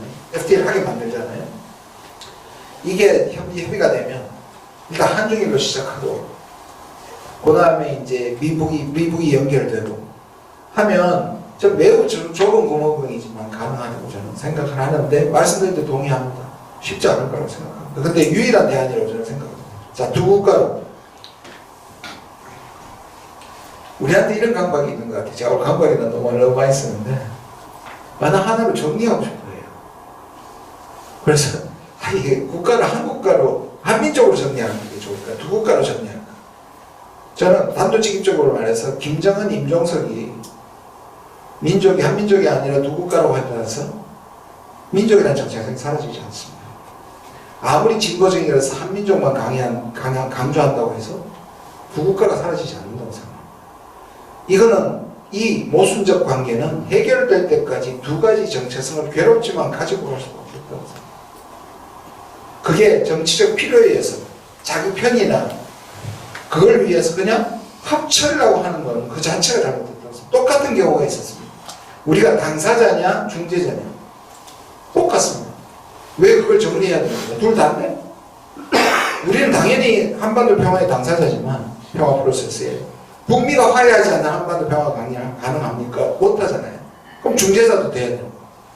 그러니까 두 가지 정체성이 서로 부딪히지만 이 괴로움을 안고 가야 된다고 생각해요. 그래서 민족으로서의 통일 때문에 우리가 통일 부여가 되는 것도 존재하고 이미 70년 이상 갈라지고 남북이 정책상 두 국가도 결국 이 두 개를 해결될 때까지 어느 하나를 임의적으로 포기하거나 없다고 할 수 없다고 생각합니다. 진짜 그렇게 신화에 빠져서 우리가 컬트라든지 잘못된 신앙처럼 믿는 사람이 좀 존재하고요. 그 사람들은 사실 추종자고 그러면 이 신화를 계속 끌어나가는 게 자기 지위나 권력에 유리한 사람들이 존재합니다. 이미 미국에 의해서 형성된 경제체제, 미국에 의해서 형성된 정치, 예를 들어서 진보조차도 등장하자마자 한미동맹의 건강함을 얘기해야 하면 그게 정치적 자산이 되잖아요. 심지어 미국하고 미국 대통령하고 전화하는 게 얼마나 중요합니까? 순서도 중요해져. 그것이 정치적 자산이 되고 경제적으로 그것에 이익을 얻는 층이 한국의 지배층이게 됩니다. 그런 사람들이 처음에 광신하는 사람들을 지지층으로 세우는 거죠. 그러려면 다른 이 정치적 자산이 정권을 가져다 주면 안 되는 겁니다. 그러면 깨집니다. 저는 지금까지 조금씩 분열된다고 생각해요. 그래서 다시 쥐고 다시 쥐고 진보 정부가 조금씩 깨다가 역습당하고 그게 지금 검찰도 존재하는 거고요. 재벌도 존재하는 거예요. 근데 예를 들어서 재벌도 좀 변하고 있습니다. 재벌도 윤석열 때나 이럴 때서 왜냐하면 시장의 속성이 재벌의 속성이 옛날처럼 노동자들 막 집어넣어서 짜내는 게 아니라 기술 경쟁과 생산성 경쟁을 해야 되고 외교적 다변화를 해야 먹고 사는데 안 맞거든요. 그 다음에 코리아 디스카운트가 얼마나 손해라는 걸 알기 시작했거든요. 저는 기업도 너무 잘못했지만 기업을 이용할 필요가 있다고 생각합니다. 그게 지배구조에서 그렇게 가는 것이 경제 기업에도 이익이 되지 않는다는 걸 가르쳐주고 정치적으로도 미국을 앞세우는 것이 정치적인 이득이 적어져야 된다. 그러려면 미국의 자율성을 하고도 살아남는 걸 증명해야 합니다. 진보정부가 과거에 기대가지고 살아나는 게 아니고 버텨내도 훨씬 잘 된다는 걸 보여주는 그 첫 번째가 나와서 제가 그 얘기라고 얘기합니다. 그리고 그걸 지지해주고 흔들 때 저는 민주정부에서 첫날부터 흔들될 겁니다. 지금 경제 나쁜 거 다 다음 정부의 탓을 할 겁니다. 맞든 안 맞든 무조건 흔들될 겁니다. 여러분 이 대통령제의 가장 장점이 안정성이거든요. 내각제는 언제든지 무너지고 해산할 수 있잖아요. 근데 그 안정성이 물론 좋은 이유로 깨졌잖아요. 그럼 저쪽도 그렇게 생각합니다. 흔들면 깨지는 거예요. 그래서 내각제가 가장 뜻이 아니고요. 뭐냐면 그렇게 버텨내도록 사실 정권을 잡은 정당과 리더와 우리나라 미래를 걱정하는 그 세력이 정말 뭉쳐서 가야 합니다. 그래서 그렇게 해보더니 이익이 되더라. 안 죽더라 하는 것을 증명하면요. 저는 정권 연장에 가는 거예요. 저는 딥시크가 어마어마한 소련이 달에 처음 먼저 유인 우주선을 먼저 보낸 달이 아니죠. 유인 우주선을 올린 최초의 나라가 스푸트니크 쇼크라고 해서 저는 딥시크 쇼크라고 생각합니다. 우리한테는 엄청난 잘된 거라고 생각합니다. 미중 경쟁에서 이게 오픈 소스가 되어버렸습니다. 그동안 못 따라가던 거를 중국이 소프트웨어로 해서 우리가 그동안에 안 했던 걸 몇 년을 당겨주고 기초 없이 또 뛰어들 수 있게 해줬고요. 또 양자 컴퓨팅이라든지 저는 이런 부분에서 여전히 선생님 말씀에 동의하고 저도 그렇게 했잖아요. 이게 그냥 퇴행으로 갈 가능성이 더 많지만 아까 말한 한국의 국가와 시민사회의 특징, 민주주의 회복, 그 다음에 AI의 이런 환경이라든지 여전히 아직 중국이 따라오고 있지만 우리가 가지고 있는 제조업이 가지고 있는 거. 왜냐하면 미래는 BBC라고 하지 않습니다. BBC, 바이든이 등장했을 때 향후의 미래의 경쟁력은 BBC 플러스 머티리얼, 레어 머티리얼, 히토류 같은 자원입니다. 이걸 4개의 전략 분야로 나눠서 미국이 직접 육성한 게 바이든입니다. 그러면 히토류는 우리가 없으니까. 근데 이 BBC는 우리가 세계 1위입니다. 아직까지. B는 바이오, 배터리, 칩, 반도체. 그리고 이거를 미래에 다 가지고 있는 국가가 한국밖에 없어요. 중국은 이제 따라오고 있고요. 독일이 그냥 제조업은 세계 1위인데 우리가 그냥 제조업은 세계 3위인데요. BBC는 세계 1위입니다. 지금. 미래 정도의 AI와 BBC의 능력을 가지고 있는 국가가 15개 정도밖에 안 돼요. 저는 우리가 이런 것들을, 그러니까 이런 것들을 정치가가, 리더가 잘 하고 잘 견뎌낸, 트럼프의 태풍을 견뎌낼 수 있는, 이걸 견디면 불가능한 것만은 아니라고 저는 말씀드려요. 소위 말하는 외환제잖아요. 저는 있었다고 보고요. 제가 판단, 이거는 제 뇌피셜이고요. 여러 가지 종합해서 저는 이 부분이 다 밝혀져야 된다고 생각합니다. 저는 여러 시나리오가 있었다고 생각합니다. 그 중에 실행된 거는 뭐 선관위하고 국회였던 것 같고요. 비상계엄이었고. 저는 우크라이나에 보내고 파병하고 이것도, 그 다음에 이제 한기호 의원이 북한에 거기서 서로 심리전 하자고 얘기했던 이런 것들이 뭐 백령도 평양에 무인기 보내는 거, 그 다음에 저는 오히려 북한이 동서쪽에 방벽 세운 게 북한이 이 정보를 알고 막은 거 아닌가, 그런 생각이 합리적일 정도입니다. 왜냐하면 자기들이 쳐들어올 것 같으면 열어야 되잖아요. 한국이 쳐들어올 것 같으니까 세운 것 같거든요. 상징적인 것도 있지만.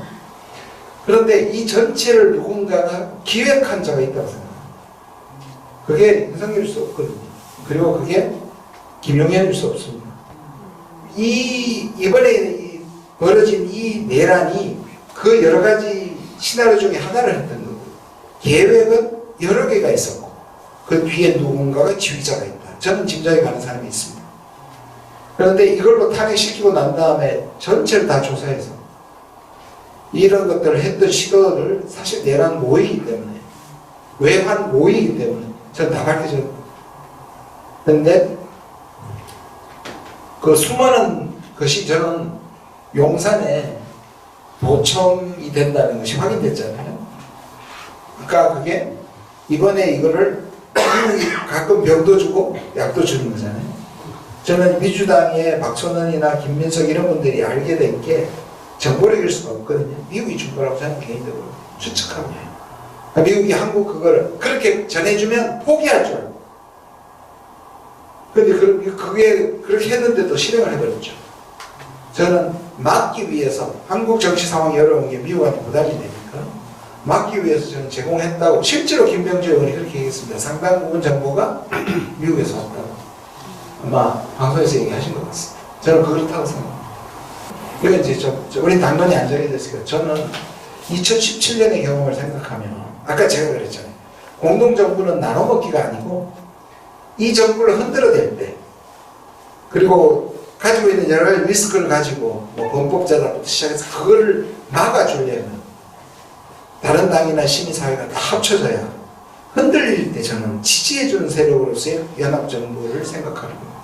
나눠먹기가 아니고. 사실은 2017년에도 그런 시도가 있었는데, 그때 정의당의 얘기를 들으면 세상에는 문을 열어놓은 것 같아서 들어가 보니까 그 문은 열린 문이 아니더라고요. 그래서 결국은 단독 정부가 간 거고, 그게 협상 과정에서 정의당이 거절한 것처럼 돼 있는데 아니랍니다. 그러니까 그런 것들이 실제로 밖에 보이는, 그래서 똑같은 겁니다. 그냥 임명되는 거는 필요가 없습니다. 그거는 언제든지 문제가 생길 때 던져버릴 수 있는 사람이기 때문에 자기가 원하는 게 아니라 뭔가를 이루어내려면 절대적인 신임이 필요한데, 그런 유기적이고 단합된 연합정부가 저는 꼭 필요하다고 생각합니다. 왜냐하면 반드시 위기가, 정제적으로도 위기고 사회적 정치적으로 위기가 올 거거든요.